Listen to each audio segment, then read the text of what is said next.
want one of those? No. If I may speak to an unrelated topic, we're supposed to discuss whether we're giving Piper the, or we're live now. Do we need to go unlive? Is this? Shh, be quiet. No one's supposed No, it's to just- know. We got that email about the music clips, and I was going to bring that up because it's the reply to that said that we should discuss it. So We I should. was going to suggest that we discuss it. We should do at the end of the show, off the air. Okay. We could do it now, just quietly. Everybody Oh, whisper. we can type. It works. No, it does. Nobody can hear us if we whisper. Now I want a heated towel rack. I just Away a secret about 50% of our jingles are just free sounds that come in. I think it was Logic when I got Logic. They're just like You free. got Logic. You weren't. 2000. The other ones I created myself, and I maybe want to hear a little bit more about what he wants to do with them. Dr. McHugh is giving away a 1+1 invite in the chat room. Ooh. What? Dr. McHugh. Did you guys hear that OnePlus is coming out with a tablet and a camera and a watch and Dr. McHugh. a toaster? I believe they're I coming heard- out with the towel rack. I heard they're making a television that towels you. There's a new sales model whereby you get invited to a house where you can use these products, but then you have to leave. Come around here. Yeah, you have to be. Yeah, if you're not invited, you're not allowed to go to the house. But the house is So wait- pretty sweet. That's the way that like most houses work, I think. What? Doors? If you're not invited, you don't get to go there. I mean, Well, unless but see, this everybody. is a new. they This come is and a knock revolutionary way of selling electronics, though. I mean, It is. because Super it's a revolutionary. house. You go to the house.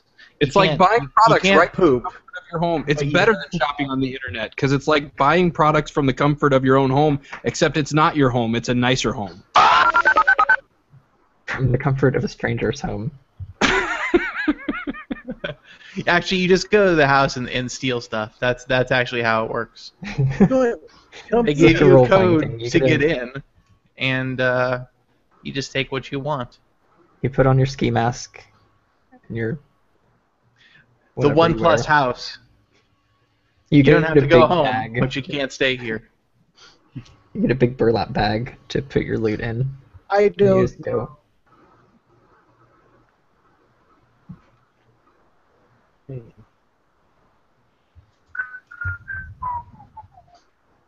I know who I want to take me home. Who is it, Bob? Take me home. No, David said you don't have to go home, but you can't stay here, and that just made me think of some lyrics to Closing Time, which is the Semisonics song from the 90s. Okay, I say that we kill that LG Don't thing. kill- Yeah, fuck that I mean, thing. kill it Uh, with fire, and then we go because we're good. I'm gonna kill with the delete key, but I guess that's close enough. Ryan wants to go It's a already. more humane 5 minutes early, way of Ryan. killing. Nobody That'll make up for all the times that we were late. Oh wait, I need to do the social thingy.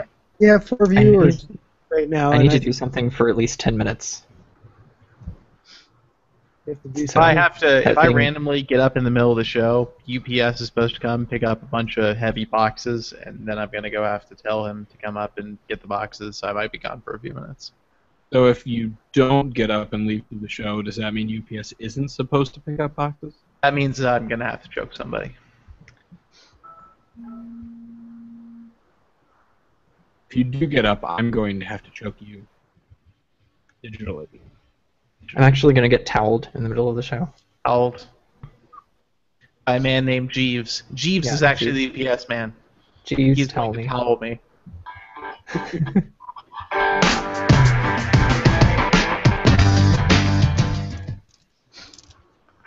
I feel like we're going to like jump in a Jeep and like go on a road trip when that song comes on. Okay. Okay. Social. I guess I'm the only one.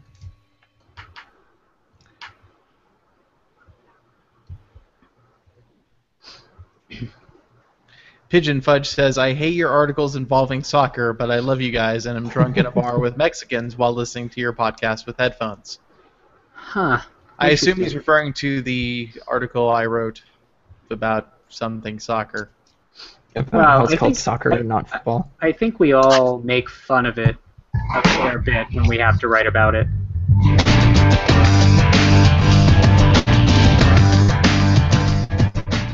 Is that a remix? No. Does it sound different? It sounded blown out. So Then yes, it was a remix. It was supposed to sound like that.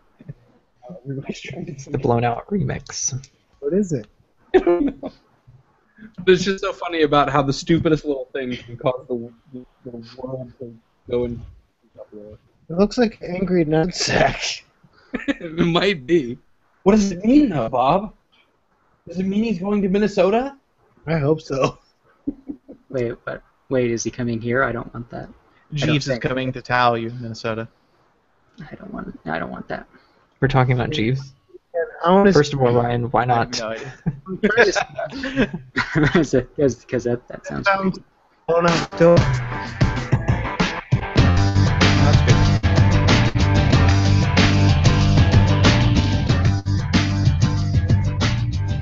It sounds better? so weird. It sounds like it's underwater. It's Going on an underwater road trip. I don't know. It sounds like it's just diesel.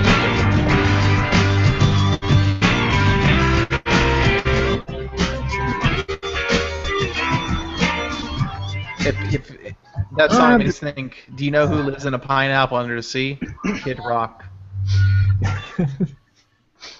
I think for one show, can we have live sounders? Like maybe Cameron can bring his guitar and I'll play on the piano or something.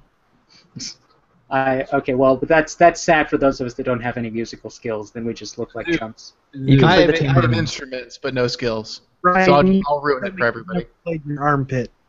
Well, you have some time to learn. I mean, this isn't like next Box. week or anything. Okay, I'll take up the violin, and I should be good on that in a week. Okay, cool. That's all it takes, right? No, buy a vuvuzela. Around here somewhere. You know, I used to play the drums very badly, so I can do that Perfect. badly. I don't have drums anymore though, so. Anything can be It's a funny drum. how if you try hard. that's kind of a lifestyle thing with drums. You either have them and play them, or you don't have them and don't play them. Yeah. Ad app or something like that. There's no in between.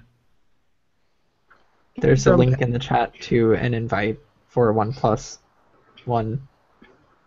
So get it, somebody. It says mandrillapp.com/track. That doesn't look legit. No, it's the second link. one. I don't know what Oh. the first one is. I'm sharing. Yeah. Expires. All right, in we have one 20 seconds. I'm going to day. start in 20 seconds. 20 seconds. We're going to start in 20 seconds. 20 Okay. seconds. Underwater Kid Rock. Go. I don't know. What day it is?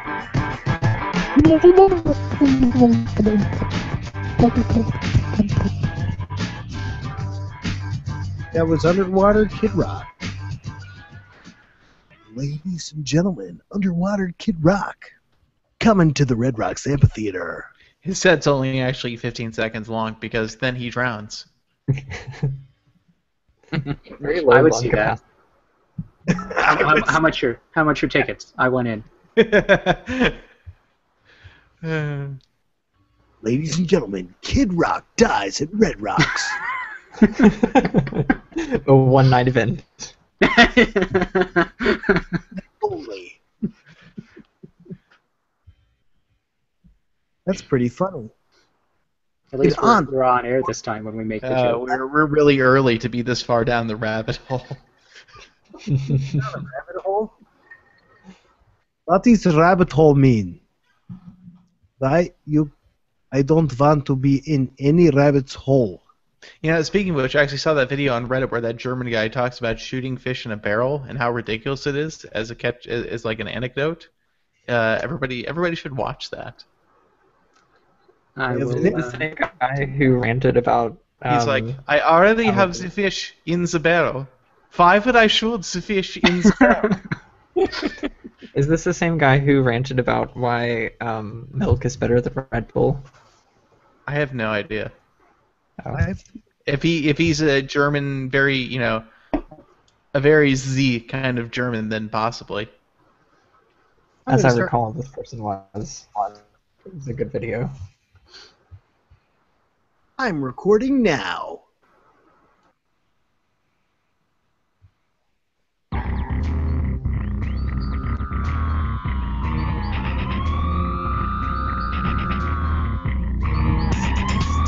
Welcome to the Android Police Podcast, your weekly audio source for all things Android. It is Thursday, July 31st, 2014. I'm your host, Matthew Smith. I'm David Ruddick. I'm Liam Spradlin. I'm Ryan Whitwam. And I'm the guy pressing buttons. My name is Bob Severance. Welcome to the show. Welcome. We got quite a bit of carrier news this week. Which is weird. Normally we just skip right over it, but lots to cover this week. So let's get started off Carrier 411. Carrier 411. All right, we're going to start things off with Verizon being a bunch of dicks as usual. A bag of dicks, actually. Yes, a giant bag. Anyway, so news came out this week that Verizon is planning on throttling some of their longtime customers, which is actually, I don't know that gets addressed all that much because they're talking about grandfathered unlimited data customers, which means they've been longtime customers. So, David, what's kind of the plan? What's Verizon talking about doing here? Well, so what they're saying is they're going to implement, quote, network optimization, similar to what they do on their 3G network, now on their 4G network. What that actually means is that during certain hours of the day, the top 5% of data users won't get peak data speeds on the LTE network anymore. So if you're downloading a video and you're doing it on that sweet 40 megabit a second Verizon LTE, and you're doing that 15 times a month or more, maybe 150 times a month. I've seen some pretty outrageous claims of data usage from Verizon customers. If you're doing that not during the middle of the night, probably Verizon's probably going to throttle you back so that you don't make it terrible for everybody else, which honestly kind of makes sense to me, considering wireless networks do not have infinite bandwidth and can be extremely dragged down by congestion, especially in metro areas. So that's what they're going to do. The top 5% of data users will get throttled during certain times and network conditions, and depending on what kind of thing they're doing. So if you're doing something that has high throughput for an extended duration, you're probably going to get throttled if it's during peak hours. I think their page said that if you use more than 4.7 gigs in a month, you're probably going to end up in that top 5%. That's amazing. Which goes to show how ridiculous people on the internet actually are. Yes, that's not a huge amount of data. It's not huge, but there's so many people out there who use it as their home internet connection, which is just, that's not right.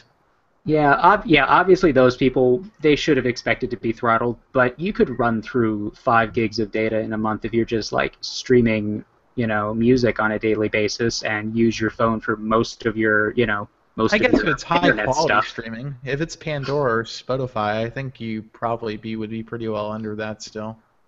Yeah. Well, and video stuff. People use their phones for Netflix. It exists. It's a thing. Well, one thing that I learned in anger management class is that it's never okay to throttle. So. Yeah. Yeah, and the other thing that Verizon said is that if you do hit the group that they end up throttling, then you're there for the entire remainder of that billing cycle and the next one, even if your usage is reduced. So it's a little bit of an extra screw you to remind you not to do that again. Yeah. Well, there have been so many reports about Verizon LTE getting ungodly slow in major markets. I know just when I had Verizon until the Nexus 4 came out, and just in the space of the year that I was on their LTE network, it went from easily 40 megabits down everywhere to like 10 maybe. Yeah. Which still 10 megabits down on a phone is not bad, but when you were getting 4 times that a year ago, it's a problem. I know when I switched from Verizon to T-Mobile, it my down tripled from 10 to about 32. Yeah, and my T-Mobile connection is just getting faster all the time. They're rolling out the wideband LTE everywhere, so it's crazy. Yeah. T-Mobile's great until you're in an area without T-Mobile. Yeah, so, well, I mean that's the case with all carriers, but yeah, their 4G More so footprint with is T-Mobile. smaller. I mean, I want to see what happens when they, well, we're going to talk about this, but when they roll out 4G in their 2G areas. Well, yeah. So speaking of T-Mobile, they announced this week that they're going to have a discounted family plan for 10 gigabytes of LTE data per month for $100. So it's a temporary discount. So what does that mean? I mean, what kind of limitations are we talking about here, David? We're talking about, well, basically, the big problem with this plan is that the 10 gigabytes of data isn't shared. Each line gets 2.5 gigabytes of data, which is kind of a bummer, I would say. I don't see any reason to split up the data on a multi-line plan like that unless you actually want that. I mean, I think it should be an option on any carrier, but I don't think it should be mandatory. As far as the pricing, they're basically saying that they're kicking everybody else's ass, which they are. Everybody else is $160 at their very best rates for this amount of data for 4 lines. It's definitely not even close. So it's actually a really good deal if you have 4 smartphone lines in your family. So I'd say get on it if you're in good T-Mobile coverage area because it's pretty great price. The catch, of course, is it won't last forever. So January 2016, if you sign up in time for these plans, I believe the promotion ends October 1st. You'll get this rate until January 1st, 2016. So you'll get about 15 months of service at this rate, which, hey, if you're saving $60 over 15 months, that's, what, $800 you're saving over those 15 months, which is nothing to sneeze at. So it definitely does seem to be a good deal, apart from the fact that it's 2.5 gigabytes per line, and there's nothing you can do about that. But it's unlimited talk and text. And, of course, T-Mobile promises no overages, and you get that 2G international roaming in 120 countries. So, I mean, it seems like a pretty good deal to me. So, has anybody found out anything? Do you have to have 4 lines? They only talk about 4 lines of family plans. I don't know about that, actually. I think that that deal is only for 4 lines. I don't think there are other versions of it. There might have been a 3-line one, but it's not like you can just split it up into however many lines you have. Yeah.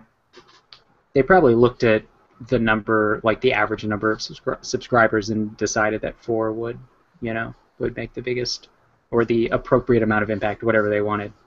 I think my 2-line plan is $100 a month. So I was thinking, if like somebody who just had 3 lines could sign up for it, they'd still end up saving money. Yeah, add a dummy line. I've seen online people talking about doing that just to get you just sign up another line and get a cheap phone. Yeah, it doesn't. I mean, if you want a business phone for no apparent reason, probably. Yeah. Or you just like to have a lot of phones around. Maybe you just like to have a lot of phones around. Maybe you want to carry 2 phones with you, so when the first one dies, you have another phone. Yeah, see, who needs a removable battery? Just take a second phone. Makes so much sense. Everyone So actually, I give a different phone number to everyone I meet, so I need a lot of phones. That way Actually, if you open Liam's closet, actually just a bunch of phones fall out. Yeah, I always wear cargo pants. He's got like a label printed and on the back of each one with the name of the person that he gave the number to. So every time one rings, to flip it over and look at the name, okay, this is the number I gave. It's a much more efficient way of answering the phone than actually looking at the screen. I can just know, hey, this is. So I just did a quick speed test on AT&T's wonderful LTE network. I have 3 bars out of 5. This is peak hours here. It's 5 o'clock here in California. I get a data strong 1.5 megs down, 3 megs up on LTE. And Wonderful. I'll do a T-Mobile test while we're sitting here. We'll see how that goes. You don't count. You're in there's lakes don't use data. I live in a city. I will remind you. Yes, granted, Minnesota is cold most of the year and barren and horrible. As we all know, cold weather speeds up information. That thing moves faster in the cold. It does. The air is less dense, so It is. the data can Yeah. just shoot right through. Yeah, that would explain. Yeah, I have 39 megabits down and 8 up. Granted, I live in a horrible pocket for AT&T. I get 1 bar if I step outside. It's just not a good area for AT&T. The specific building seems to be made out of lead, but I'm getting 3.28 megs down and 0.54 up. Wow. Yeah, Hashtag data Until- strong. yeah. But I also have 0 bars, but it does say LTE, so technically. You have 0 bars. That's impressive. Well, You're is that? getting packets with Are no you on bars. a Nexus 5 or a different? Yes, I am. Yeah, I think the Nexus devices are less of a fibber when it comes to the bars. They'll show you 0 bars even if you have That's very true. I make phone calls on my Nexus 5 with 0 bars all the time. It's Yeah, like I've noticed, the Galaxy S5 always is like, no, you've got 2 bars, but no, if you have 1 or 2 bars on most phones, that's terrible. It's like 1 or 2 bars until you hit the send on your phone call, and then it goes away. Yeah. Yeah. They're lying to you. Yes. I think that was a problem with the Galaxy Nexus on Verizon. Like when it came out, everybody was concerned that it didn't show as many bars as other devices, so they updated it so that it would show more bars. Yes, they did. They did do that. And then it didn't change the actual signal strength. It's just now it maps to a different bar number. It makes you feel better. All right, so we do have some more T-Mobile news this week. Not only did they have a nice little written entry from Mr. Jean Laguerre himself, but there was also a bid to purchase them. So what's going on in T-Mobile land, Ryan? So a French company that you probably haven't heard of called Iliad just offered to buy T-Mobile, which is probably upsetting for Sprint/SoftBank, who's been trying to work out a deal to buy T-Mobile for a year. So this company, they run a wireless network in France. They're the 4th largest carrier there. I think it's called Free Mobile. I have heard mediocre things about them since the story went up. Some people have been posting that they don't like them, but apparently they've been doing a lot of similar pricing things in France that T-Mobile is doing here to sort of push the market a little bit lower. They're offering $15 billion in cash for 56.6% of T-Mobile. So that's a better offer on paper than what SoftBank has allegedly been looking at doing. But the Sprint SoftBank thing also comes with a boatload of spectrum, so it's not clear if this would actually be a preferable deal. Is the boat a yacht or it's like a schooner, I think. It's a catamaran of spectrum? It's a schooner of data, of spectrum. Anyway, so that might happen. It might just muddy the waters. Maybe Sprint will just have to spend a little bit more to buy T-Mobile if that happens. And so then, if you were wondering why somebody would want to buy T-Mobile, they're doing quite well since John Ledger started doing all this Un-carrier stuff. So he posted on T-Mobile's website the quarterly results and how T-Mobile's been doing, and they added 1.5 million new subscribers, which is the 5th consecutive quarter of more than a million added subscribers. So that puts them over 50 million. They're actually getting really close to Sprint in total subscriber numbers because they're not losing very many people. They didn't. He didn't say how many they're losing, but he said that it's very low. It's a record low for them. So that's all good, and they're rolling out their wideband LTE in a lot of places, and they're also refarming the 2G areas to be 4G LTE. And there's also 700 megahertz coming in some areas. They don't have any devices that support it yet, But I mean, T-Mobile's really working on the network angle because I think they know that's always been their weakness. You always hear people say like, "No, T-Mobile is great," unless you're not in a city. So they're trying to make that less horrible because I mean, yeah, if you go any place rural, T-Mobile, you're lucky to get 2G. So according to our wonderful chat commenters, the New York Times is already reporting a rumor that T-Mobile turned down the offer from that French company. So. Well, I guess we will see. I mean, I imagine if they did, it's probably because they want that spectrum. Or more money. I'm guessing more money. Maybe Sprint just stepped up and was like, no, that's okay, we'll pay more. Please don't let us die. All right. Well, I think that's going to about wrap it up for Carrier 411. Let's move on to the rumor roundup.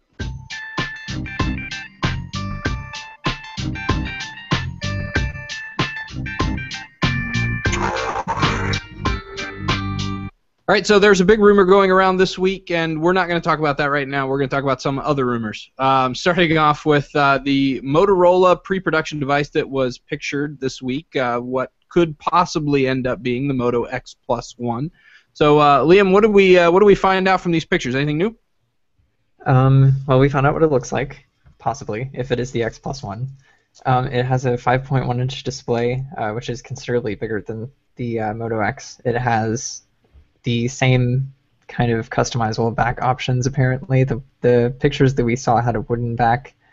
It has two flashes, one on either side of the camera ring, which one of the commenters pointed out that a patent was filed for all kinds of wacky flash layouts, and this was one of them. It's kind of like the camera ring and then flashes on either side. And then there's this big Motorola logo inset, which I'm guessing is not final, but I do know that there were some manufacturing concerns about how they did the dimple on the Moto X, especially with the custom backs. So it could be that they're trying a new approach, but it looks really gross right now. But I'd recommend anybody who's curious to go to the post and check out the pictures. I think you should describe every individual detail so they don't have to do that. Oh, well, I certainly can. Nah, let's not. Let's talk about the trademark Motorola filed for this week, the Moto Max, which is kind of an interesting amalgamation of Moto brands and Droid brands that they've used in the past. So what do we think's going on there, Liam? Yeah, I mean that's pretty much all we know. They filed a trademark for a phone called the Moto Max. We've heard rumblings that the Droid line is going to be different, that they would cut out. I think the Droid Ultra was going to either change names or drop out or something, but we're expecting changes there, and they filed a trademark for Moto Max, so we will see. All right, let's talk about Samsung, because this week they had an investor phone call this week that they proceeded to announce that phones with new materials are coming in the next 6 months. And David, I have no idea what that means. I'm just hoping it's not plasticky. Yeah, so it's going to be made out of something else. That seems to be about as specific as we're getting with this. A new kind of plastic. Yeah. Which, potentially could be good. I'm pretty sure any kind of plastic would be better than what they're using at the moment.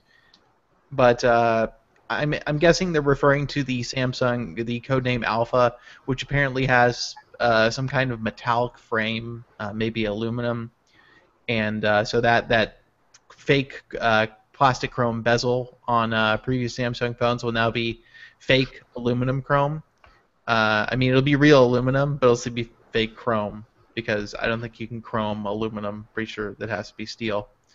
But yeah, so they're going to have a phone that maybe is going to be made out of aluminum, but maybe that's not what they're referring to. Maybe they're talking about something else. But that seems like the best bet, because this device has already been leaked. The entire phone will be made of glass. Sapphire glass.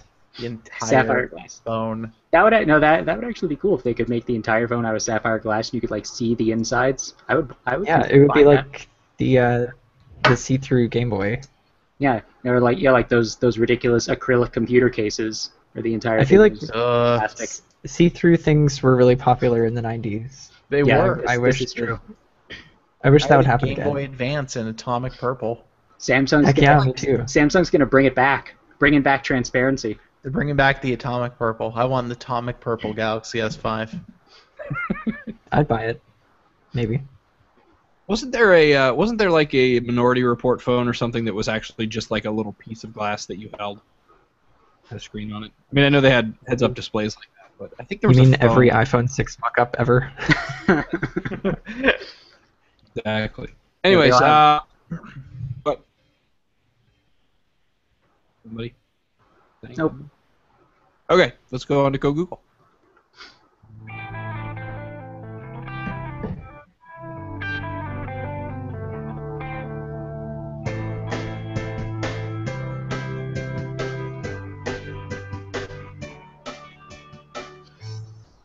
All right, now this is the rumor that everybody wants us to talk about.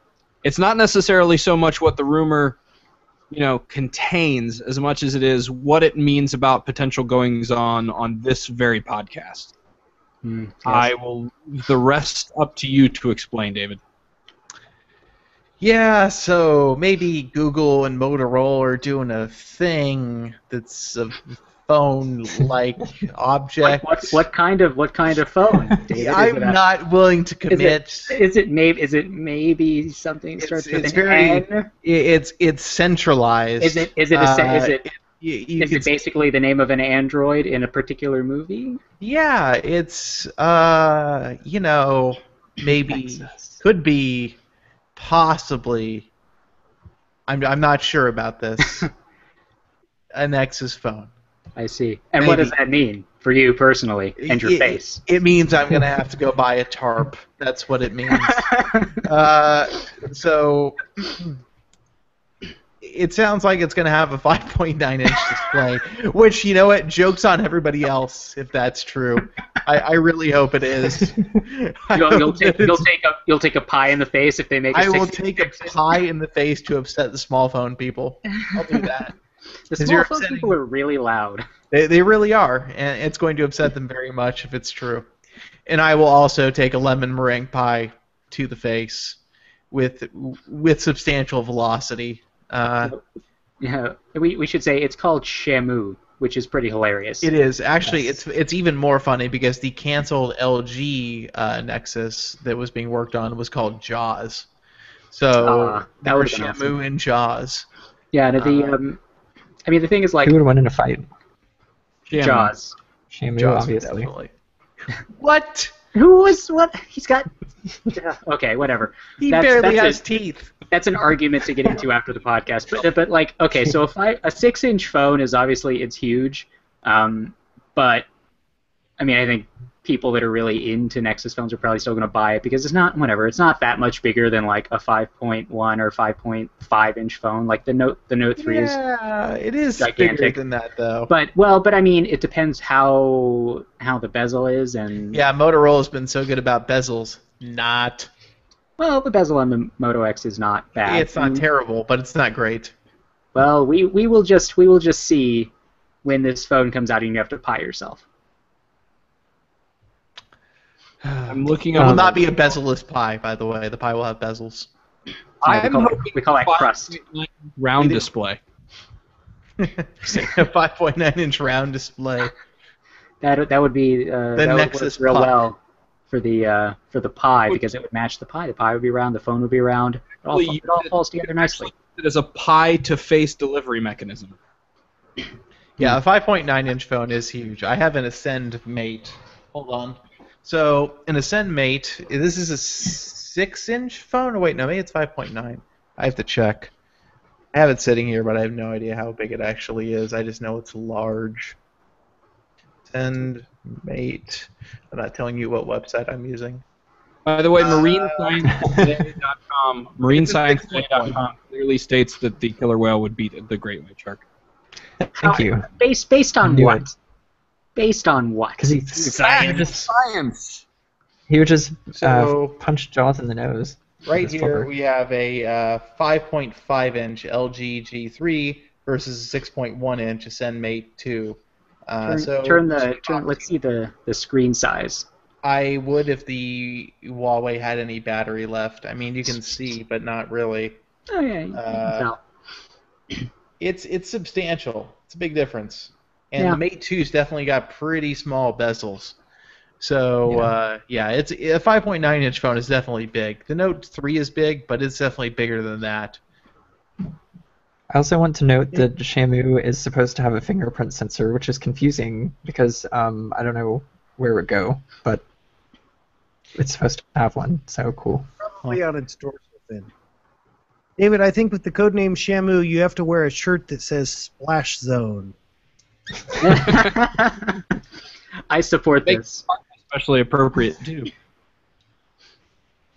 This website has examples, by the way, examples where sharks were facing off against killer whales. And Really? I don't Are want they to talk about videos? it. I don't want to talk about this anymore. There is a video. It's a 5-minute long video from National Geographic. I don't Seriously? know. You're very- National Geographic.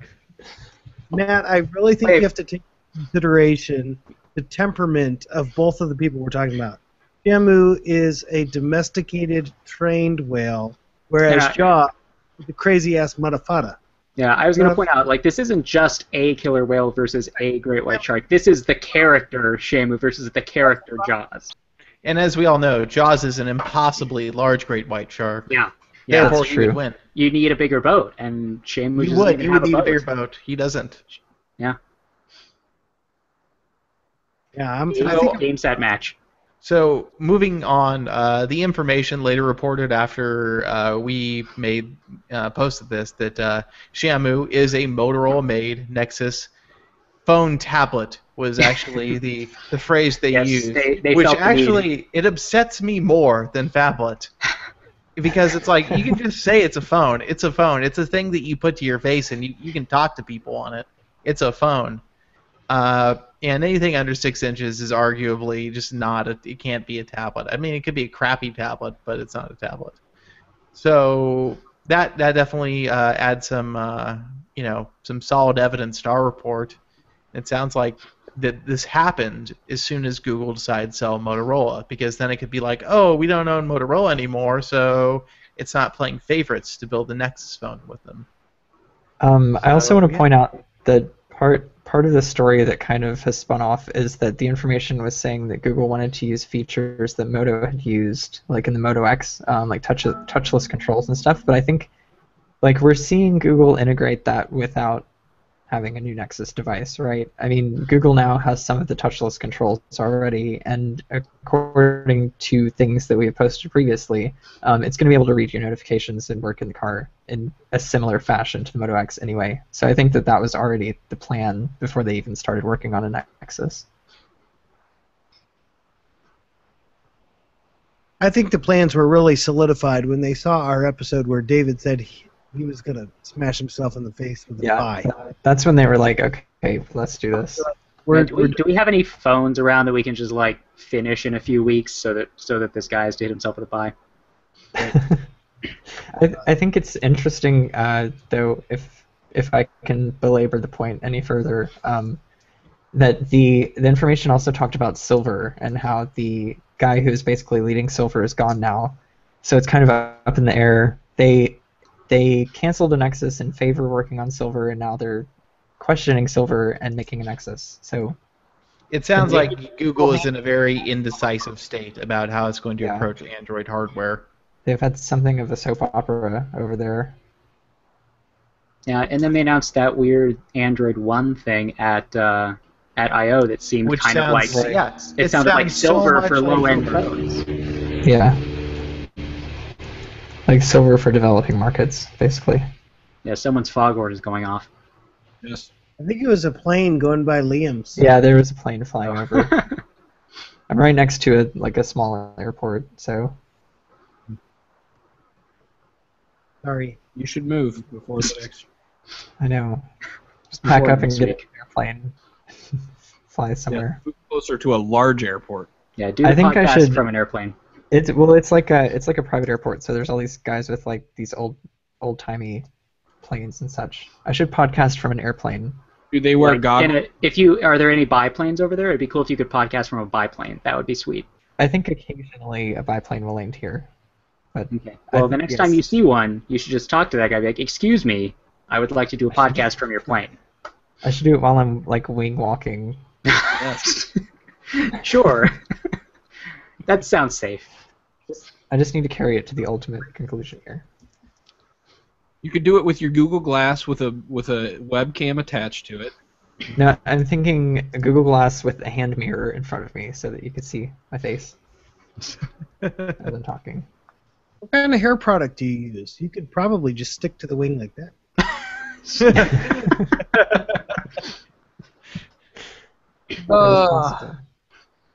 Okay, well, I think it's time we moved on before this gets more ridiculous than podcasting while walking a wing on a biplane.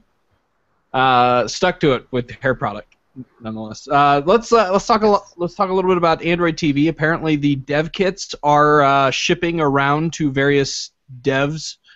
I double tapped 10 times on the thing and I didn't get one, so I guess it takes more than double tapping 10 times on your about phone screen. So Liam, what do we see in these dev kits they're shipping around? Yeah, ADT1, as everybody knows, is Google's first Android TV box.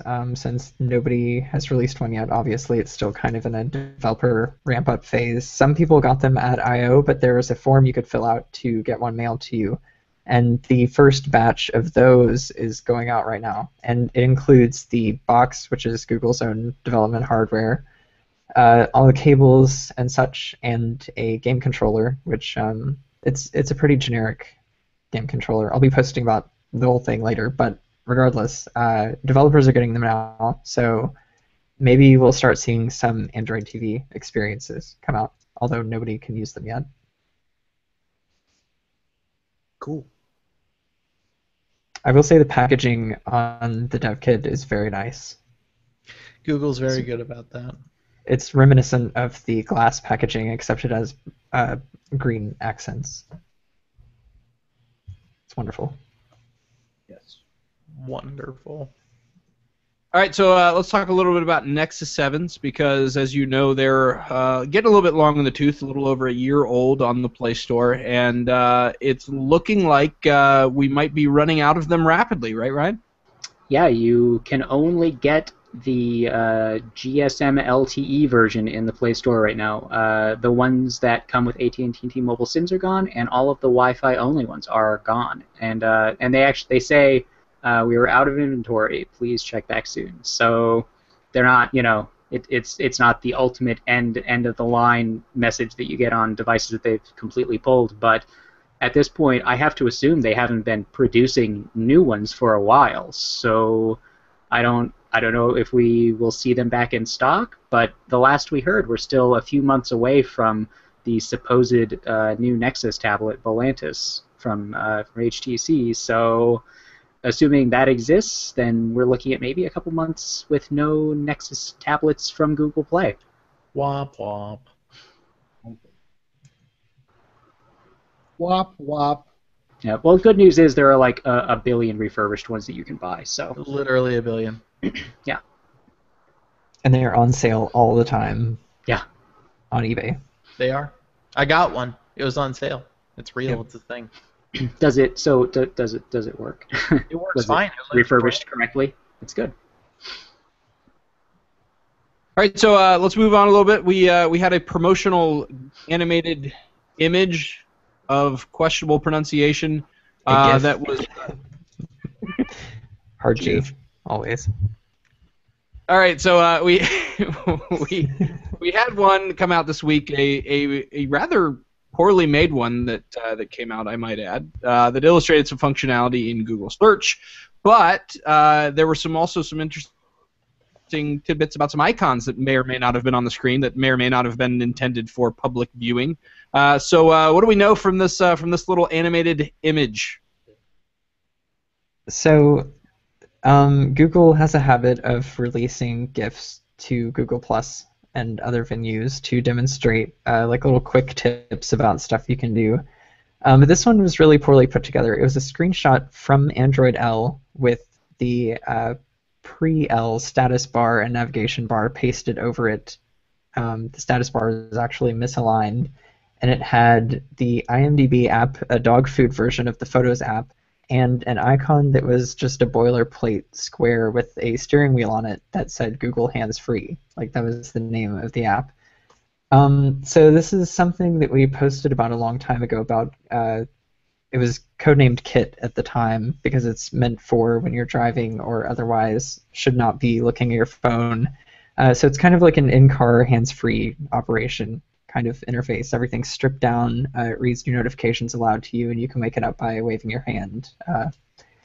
So the icon was in there. That whether they did it on purpose or not is unknown. I would say they didn't just because of how slapdash the GIF was in terms of execution, but it was there, so we can at least assume that they're still working on that. So it says Google Hands, and we're assuming that it says hands-free, but what if it says Google Hands across America?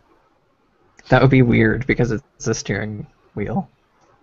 Well, I mean, how do you get across America? Drive. I would bike. Would you? Or fly. I don't think I would drive. That would be my last resort. I would use the internet. All right, so we got some interesting market numbers this week regarding markets of smartphones and how much is I can't structure. You're the king of segues, Matt. I can't structure this. I can't structure this sentence. Yes, you Sentence is not can. coming You can together. do it. All right, so we had an update to market shares this week regarding smartphone platforms and which ones are in how many devices, and the future and present are both looking pretty good for Android as far as this goes, right, Ryan? Yeah, so almost 85% of phones moved in the second quarter run Android, which is huge. It was already pretty huge, though. Last year it was 80%, so it's about 5% higher. But cool, there are a lot of Android phones. Not really surprising, but if you want to look at the post, you can see all of the numbers and look at them and make all sorts of predictions that you're not trained to make. But that's what that's why we post these things. But also at the same time, the EU is looking into an antitrust investigation of Google because of the way they say Google is abusing their market share to push other products. Like the Play Store, Maps, and other stuff like that. So we'll see if anything comes of that. But for the time being, there are a ton of Android phones, so people are going to keep using Google services just based on that. All right. Well, yeah, the European Union has definitely some different ideas about monopolies than I think we have. I don't know that this would ever come up in a U.S. court. Yeah, Yeah, I mean our they are. monopolies have monocles. Yeah, they are more stringent about that, but I think Google's market share in Europe is actually quite a lot higher than it is in the U.S. as well. That's true. But I mean, at the same time, I mean you can't necessarily blame them for connecting all of their services, or at least that's the argument that Google will probably make. Right. It would seem silly. And it's funny because I think, I don't think that they really connect. I don't think they connect their OS to their services any more than other platforms do. It's just that they're an extremely popular platform. And yeah, when the EU went after Microsoft for the browser stuff, the end result was okay. Let people pick the browser they use. So there was like that, screen where people could choose which browser. It made it easy to not use Internet Explorer. You can already, in Android, you can already pick what you want to use. It's always been supported that you can just use whatever and make it the default. So Right. at least on that front, like there's no like forced integration. You can use whatever. And on the web, I mean, it's the web. You can just go wherever.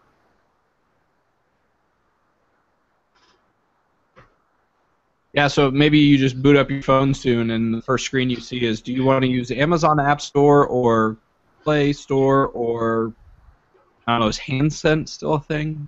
I don't know. Well, it already asks you if you want, if you have a Google account, and if not, if you want to make one. So you don't even have to sign into Google to use an Android phone if you don't want. Right. So, I don't know. At least that's what I would say if I were in Google's shoes. And then I would go buy a bunch of stuff because I'd have a lot of money. But yeah. Well, of course, one of Google's services that they like to push so heavily on their phones in Europe is now helping you if you want to use your phone while you travel to Europe. Google Search learned some new tricks for travelers this week. If you happen to book a hotel room and you book it online and you get your confirmation email into your Gmail account, you will now be able to search using My Hotel as a reference point. For example, searching for restaurants near my hotel will return results based on their distance from the address on the hotel confirmation. And of course, give me directions to my hotel will do exactly that. So for those of you who are planning on traveling abroad or here in the U.S., doesn't really matter where. So just get your confirmations emailed to your Gmail account, and you'll be much more conveniently pleased with. I don't know what the hell I'm saying. You may remember a few weeks back that Google added its own version of track changes to its online Google Docs. Now, Google has decided that it will take Microsoft's track changes and convert them to suggested edits for your document. So you'll be able to retain review information changes for both Microsoft and Google's format if you're using the Google Docs application, so you can go check it out now. All right, let's move on to the hot sheet.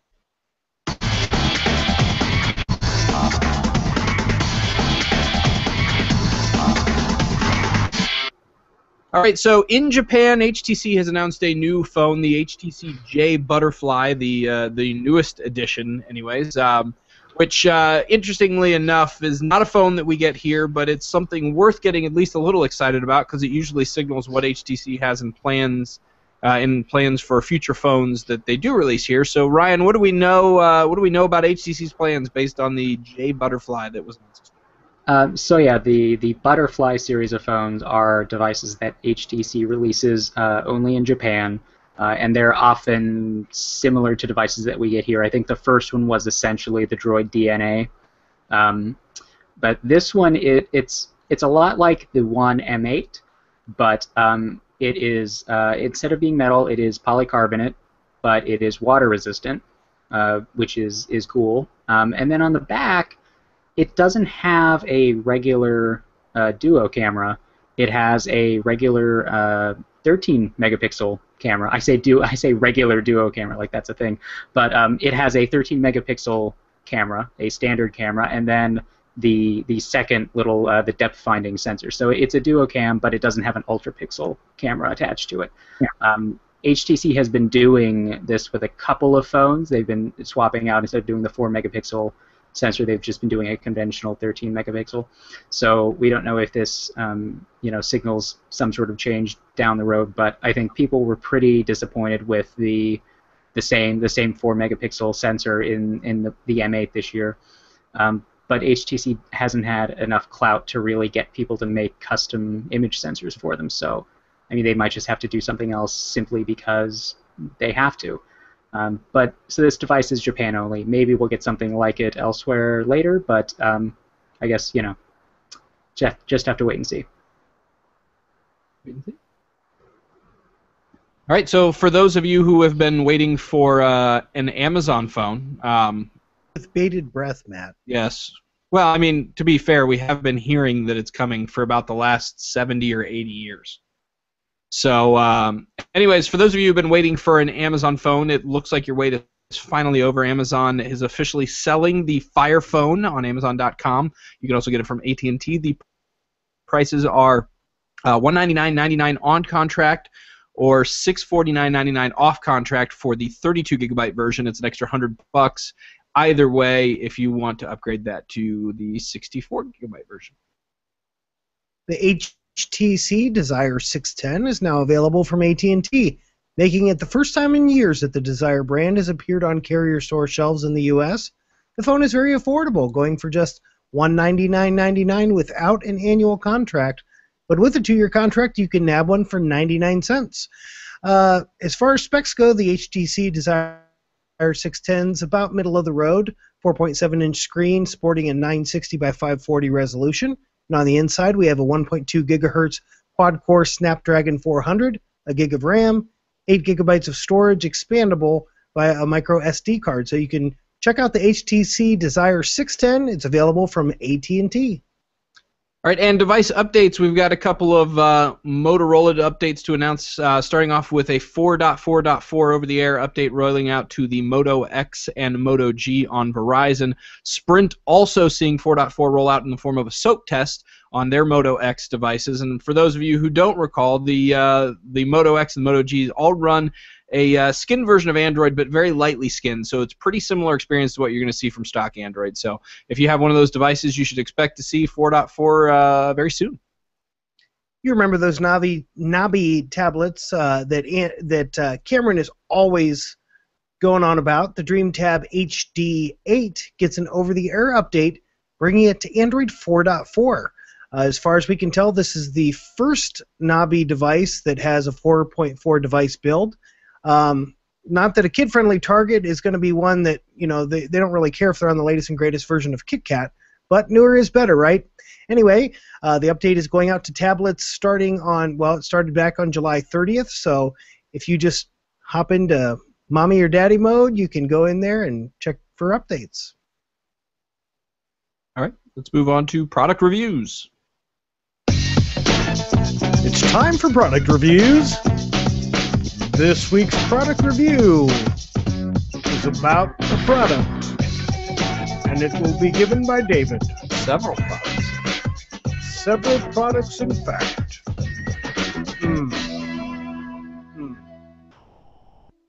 Take it away, David.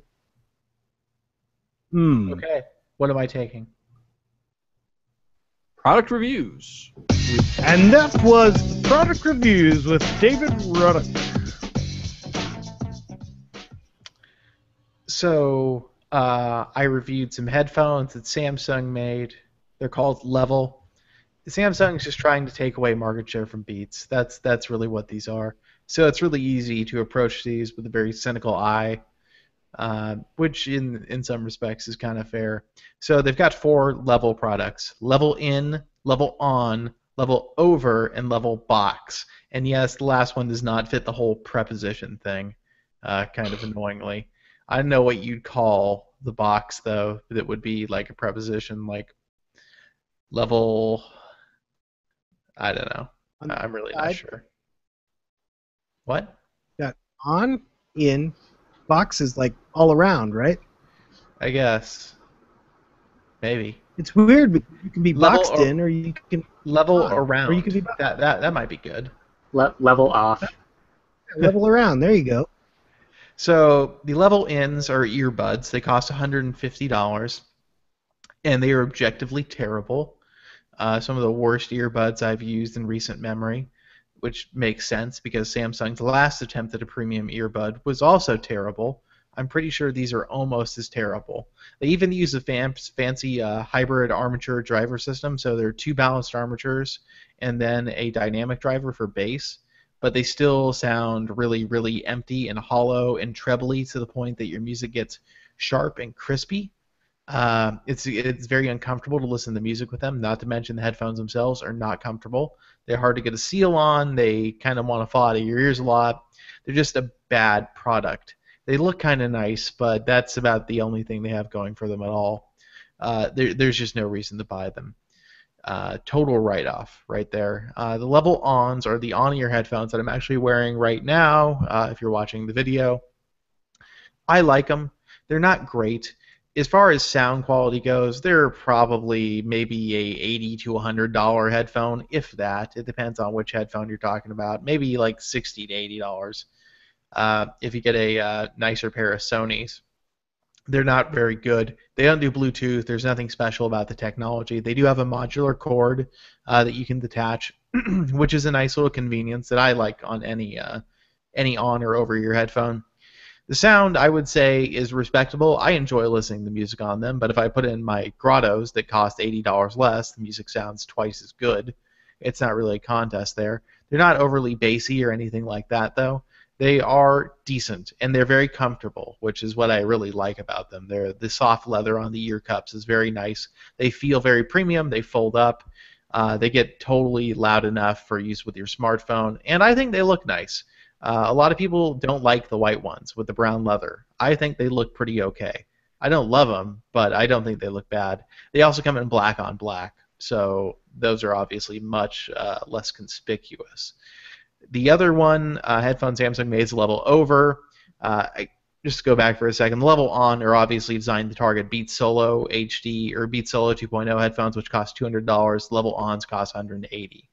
So they look like Beats Solo 2.0s, and they're priced cheaper. So Samsung's probably trying to outprice Beats. The level overs are the super premium, top of the line over-ear headphone that I have right here, if you can see them.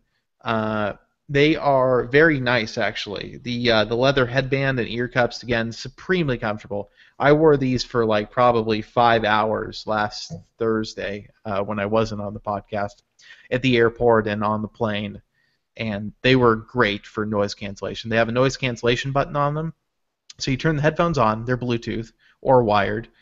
You turn the headphones on, you hit the noise cancellation button, and this is like the best noise cancellation I've ever experienced. On an airplane, it shut out an almost unbelievable amount of the engine and air roar. It was really, really nice. And then I could stream music over it, and at that point I couldn't hear anything apart from the music. So I love them for flying. They were really nice. As far as the audio quality, without the active noise cancellation and without a noisy environment, I think they're a good headphone. They sound probably pretty comparable to my $100 Grottos, but it's a totally different headphone style, and you're paying not so much for the sound on these as you are the technology. The sound is totally respectable. You listen to music on these, you'll enjoy it, definitely. But they do cost $350, which is a pretty penny to drop for some headphones. The thing about them, though, and I'm going to kind of show this on video, but it doesn't really work well on video because there's nothing to see. This ear cup right here, the right ear cup, you swipe up on it to turn up the volume, swipe down to lower the volume, swipe right to advance track, swipe left to go back, double tap to play pause, and you can tap and hold to activate S-Voice on Samsung phones, or your useless Bluetooth voice controls on whatever phone you're using. That last one's not really useful.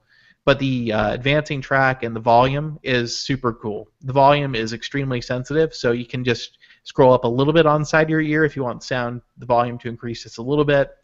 The track thing works great. I really love it. It's the most convenient part about those headphones, and I think all high-end headphones should have that kind of feature in the future if they use Bluetooth, because it is awesome. The other thing as far as other stuff they have NFC pairing, so you put up your NFC smartphone to the left ear cup, and it will bring up a pairing prompt, so you don't have to deal with the pairing process as much, which is always pretty convenient. They have 15 hours battery life, charged via micro USB, which is nice, so you don't have to have a special charger with you for them. The thing they don't do is automatically turn off when you take them off your ears, which Parrot Zeek headphones do. And I think that'd be nice, especially for a noise cancellation headphone, where if you have the noise cancellation on and you take them off, the headphones are just going to stay on with the noise cancellation if you don't hit the off switch. If you're streaming audio and you pause your music and take them off, it's not really using any energy because sustaining the Bluetooth connection at that point is trivial. These are designed to compete with Beats wireless studio headphones, which apparently have much worse noise cancellation based on what I've read, and you can't turn the noise cancellation off. And they don't have the nifty touch controls on the ears, and I think the battery life's about comparable. As far as sound quality, I can't really compare. I've used the Beats Studio Wireless, but I honestly don't remember that much about them. I know the bass was really loud on them, and the bass on these Samsung level overs is not that bad at all. It's very normal. It's what you would expect. It's actually relatively balanced. They're not flat headphones, but they're not shaped to the point where it's annoying for certain types of music. So I really liked them for that. The final product that I'm going to talk for a second about is the Level Box, which I have right here. It's a Bluetooth speaker. I got at least one commenter saying he went to Best Buy and listened to it and thought it sounded awful. I think it sounds pretty good for the size and for the money. I think it sounds a lot better than the Beats Pill it's supposed to compete with, and obviously it competes with the Jambox to an extent at this point, but it obviously sounds a ton better than that. I don't think it's anything remarkable. It looks nice. But I think that probably Logitech's still out in front in this space, and if you want the really premium stuff, Bose makes I think the best Bluetooth speaker out there right now. So that's Samsung Level. So, David, going back to your level over, you mentioned the activation of S voice. Is there any sort of microphone integrated into these, or do you actually have to? Is the voice still going into your phone? Oh no, it's they have to have a microphone on the outside for the noise cancellation. So there are actually a microphone inside the ear cups and outside, but I'm assuming it only uses the outside one for voice stuff. Thank you much. Mm-hmm. All right, let's move on to other news. I don't have the button on this. What the hell, Bob? Oh, yeah, I do. It's time for other news. It's the news other than what we've been talking about. All right, so let's start off with Trend Micro, who made a bit of a flub this week regarding Android and Play Store security, and of course, there's a whole lot of FUD kicked around there. So, David, what's the story with Trend Micro and their report this week? So Trend Micro released a report saying that, hey, you've got a bunch of apps on the Play Store or basically tons of Android apps that could have malware in them, and oh my God, a bunch of them could be on the Play Store. But that's not true. Apparently somebody really didn't do their job in researching this appropriately. So they claim that more than 3/4 of all top 50 apps had fake versions. So they claimed a bunch of stuff, and the end result was that, yeah, there are a lot of fake apps on the Play Store, but the number that actually contain malware is basically none, because the Play Store has the bouncer, there's reporting mechanisms for apps that do contain malicious code, and basically the whole thing is kind of bunk. It's one of those stories where I hate antivirus companies myself. Like, just hate them. I have no love whatsoever for the antivirus industry at all. The security industry is kind of has overlap there, but the antivirus industry is the biggest snake oil thing to happen to computers, and especially the smartphones, ever. Because most of the time it's wholly unnecessary. On Windows, you have Windows Defender or the Windows Microsoft Security Essentials that essentially make any form of antivirus protection redundant.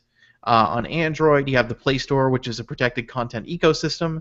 And if you use the Play Store, the chance of getting an actual piece of malware is insanely low.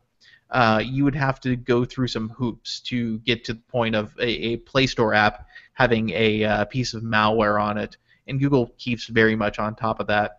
So it sounds like the end result is like most press releases from antivirus companies: please buy our product because it will protect you from scary monsters. And that's really it. And nice sprites. Yes. Okay. Very nice. All right, so the last little bit of other news is regarding the Oculus Rift, which somebody has done a teardown of the newest development kit that's been shipped out, and there was a little bit of an interesting find inside of there, right, Ryan? Yeah, this is my favorite story of the week so far because it is hilarious. So the Oculus Rift obviously is that head-mounted display that Facebook bought a few months ago, and they just released the second developer kit. It's a lot smaller than the first one, and if you look at the front, I mean, the front of it's about phone size, the thing you strap onto your face. And so I fixed it, did a teardown as they usually do, and when they got to the display portion, they pulled it out and found that it was in fact the front half of a Galaxy Note 3. It has the Samsung badge. It's got cutouts for the home button and the earpiece. It is just the front half of a Note 3, which is just funny. And this is of course because Oculus VR has a partnership with Samsung, and Samsung was basically getting into this to get their help with software stuff for their VR headset, and in return they were going to make screens for the Oculus Rift. So at this stage, at least, that means just give them a bunch of unused Note 3 panels and let them just stuff those in there. So yeah, everybody should go and look because the pictures are funny. They just pull out this thing covered in rubber and they take the rubber off and it's the front half of a phone. This is great. Yeah. Great. I've actually looked at the picture several times. I need to actually watch the video because somehow watching it in action will make it all better for me. Yeah, but I guess that it's a pretty good screen though to have in a head-mounted display, especially considering the first dev kit had a pretty low-res screen. So it's a 5.7-inch 1080p Super AMOLED. So cool. I'm wondering, how did the Note 3 do in low light? I mean, is that screen good in low light? Because I'm just thinking, when you got the thing strapped to your face, is it going to burn your retinas with the Super AMOLED backlight? I don't know, David. Do you recall? I am not sure of the retina searing factor. Yeah, I know on the Galaxy S5 they really touted how dim it could get, but I don't think the Note 3 had that feature. Anyways, let's move on to voicemails. So each week we read listener voicemails. We actually read Google's transcription of the voicemails to see if we can kind of make out what the caller is saying. And this week we had one voicemail. Hello, AP. A couple of weeks ago, I read an article titled The Naked Movements.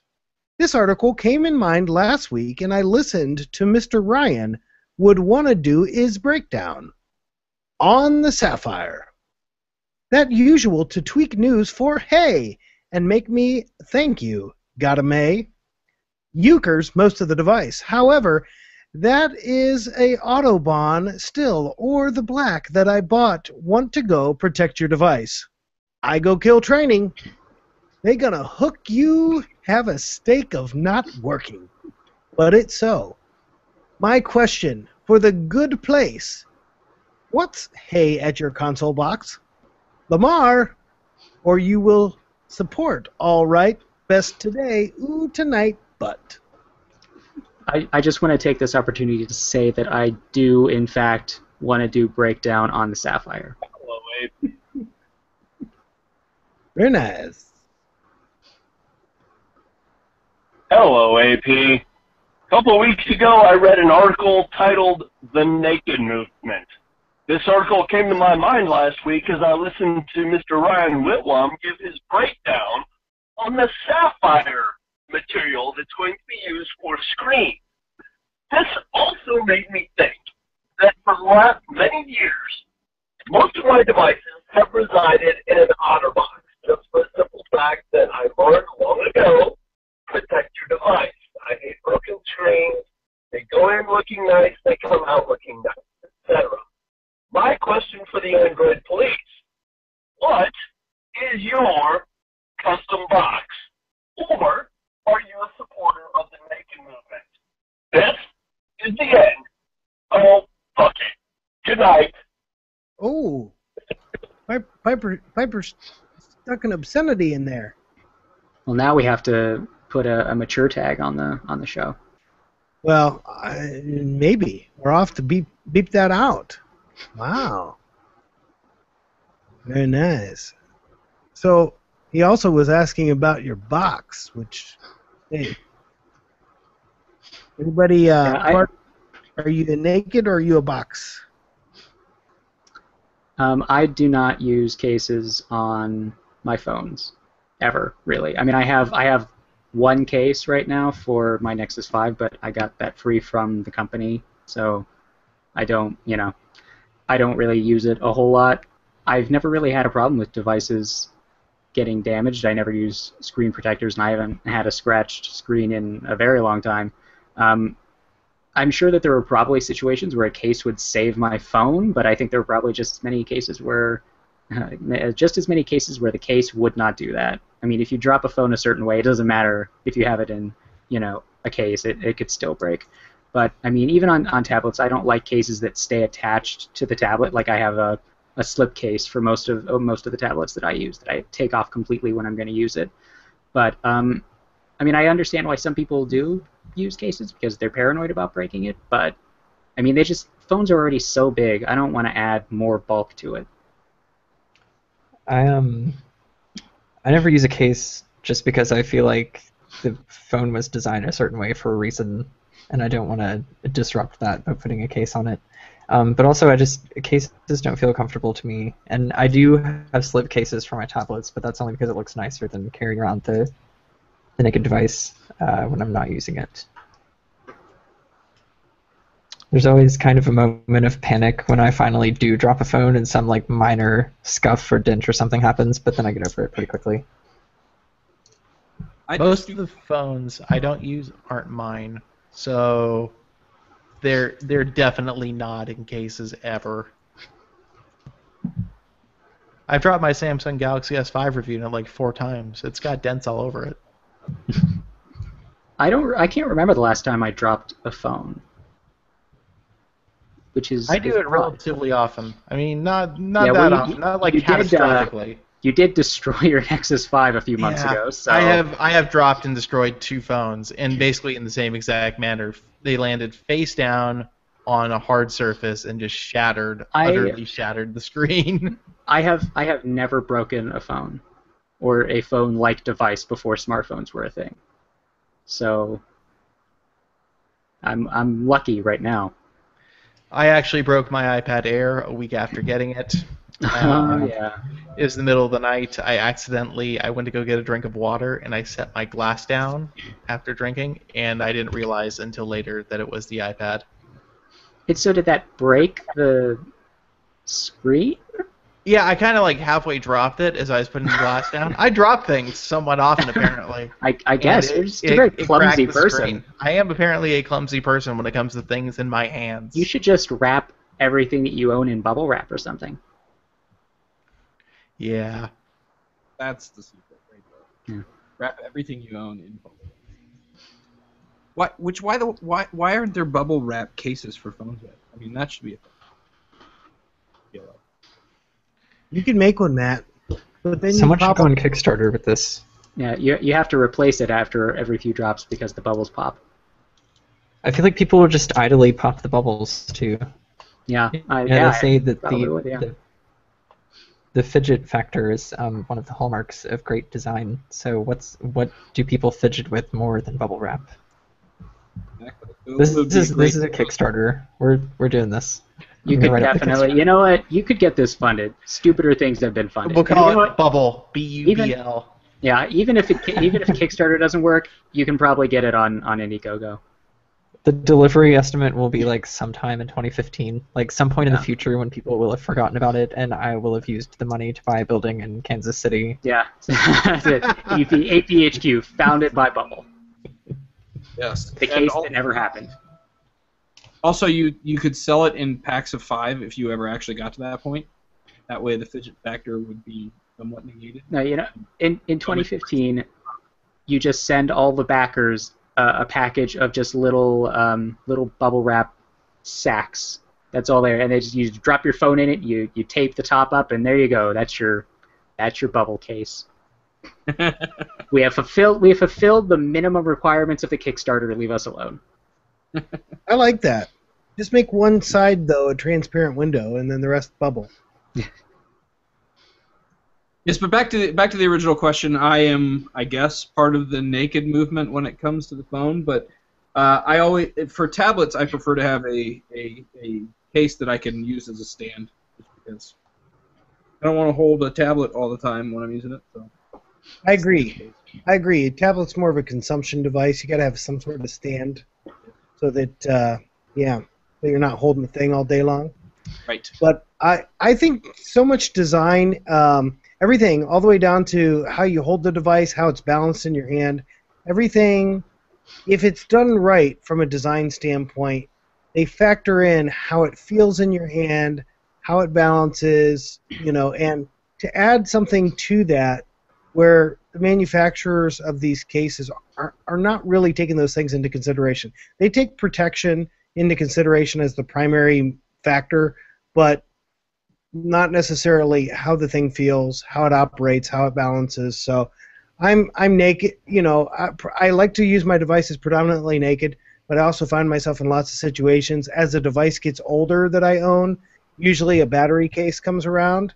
And if I'm going to an environment, if I'm camping or outside or something like that, I want to have something a little bit more rugged to protect from abnormal use. But most of the time naked. I'm impressed that that Google translated the naked movement correctly. I thought for sure that was going to be something else. I was sure that was wrong. It's that voice, that new automated voice transcription algorithm doing its Oh job. yeah. Well, anyway, thank you, Piper. We appreciate you going and killing training this week. Yes, that's very nice. Do you have any contests or giveaways, Matt? We can talk do. about? We do have a contest. 4 $25 Play Store credit codes are being given away at androidpolice.com/contest. Make sure you get yourself headed on over there to win. And that's all. What we got? That's all we got. That's all we got. Thank you, folks. Well, we hope you enjoyed the show. As always, send your feedback to podcast@androidpolice.com. You can also call us at 530-HELLO-AP. That's 530-435-5627. Find us on Twitter at Android Police, Google Plus, and Facebook.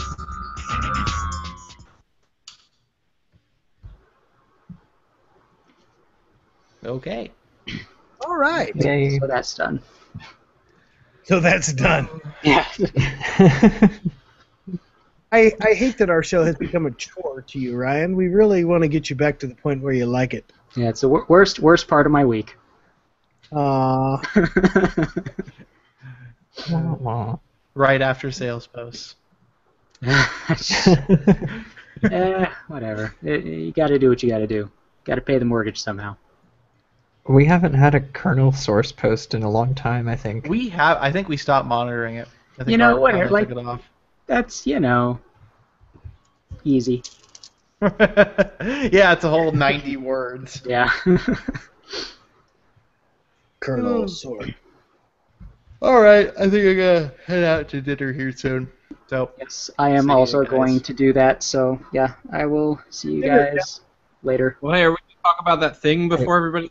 We could just yeah, talk about the the thing. thing. We can talk about the thing by email, maybe, because we're still Yeah. live and everything. So Thanks for tackling Cyanide. He did a great show. Fascinating conversation. Yay, this is good. thanks. That was the thing to say. You're so full of crap. But that was really nice. It's easy to say when you're deeply involved in the chat room conversation and not. Right. Yeah. Fascinating conversation happened in the chat room, not on the show. Yeah. Okay. Well, I'm gonna go. I'll see you guys later. All right. Bye, guys. Bye. All right. And see you all out there in Google Hangout, live YouTube streaming land.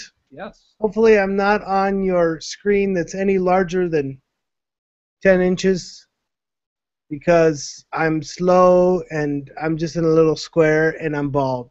And that's not fun to watch. So see you later, you people out there that watch the show. Yes. Stuff. Hey, you can end it now. What? You can end it now. And what? The thing. I pressed the stop button. I know. I'm not stopping.